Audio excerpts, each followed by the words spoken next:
एक बार देवी ने महाकाली का रूप धारण किया था। उनका रंग काला था और उनके हाथ में एक खड्ग था। उन्होंने दुष्ट राक्षसों का संहार किया और धर्म की रक्षा की। राक्षसों का वध करने के बाद भी उनका क्रोध शांत नहीं हुआ। वो अपने विकराल रूप में ब्रह्मांड में घूम रही थी। उनकी शक्ति से सब भयभीत थे। सभी देवता चिंतित थे। केवल भगवान शिव ही उन्हें शांत कर सकते थे। उन्होंने महाकाली के मार्ग में लेटकर उन्हें रोकने का निर्णय लिया। जब महाकाली ने अनजाने में शिव पर पैर रखा तो उन्हें अपनी गलती का एहसास हुआ।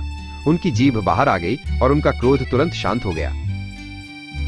शिव ने उन्हें समझाया कि अब शांति और शुद्धता का समय है।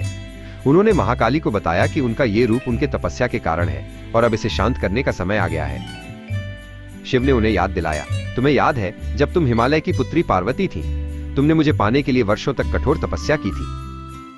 उस तपस्या के कारण तुम्हारा शरीर धूल और मिट्टी से काला हो गया था। तुम्हारा ये काला रंग उस तपस्या का प्रतीक है।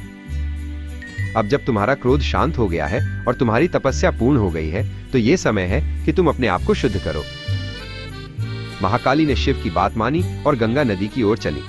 जैसे ही उन्होंने पवित्र जल में डुबकी लगाई, उनका काला रंग धीरे धीरे गोरा होने लगा और उनका क्रोध भी पूरी तरह से धुल गया।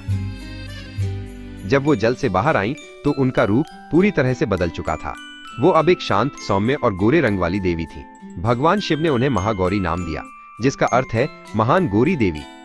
महागौरी का ये नया रूप केवल गोरे रंग का प्रतीक नहीं था, बल्कि ये पवित्रता, शांति और ज्ञान का भी प्रतीक था। वो अब सभी प्राणियों के लिए आशा और निर्दोषता की देवी थी, जो अपने भक्तों को शुद्धता और शक्ति का आशीर्वाद देती थी।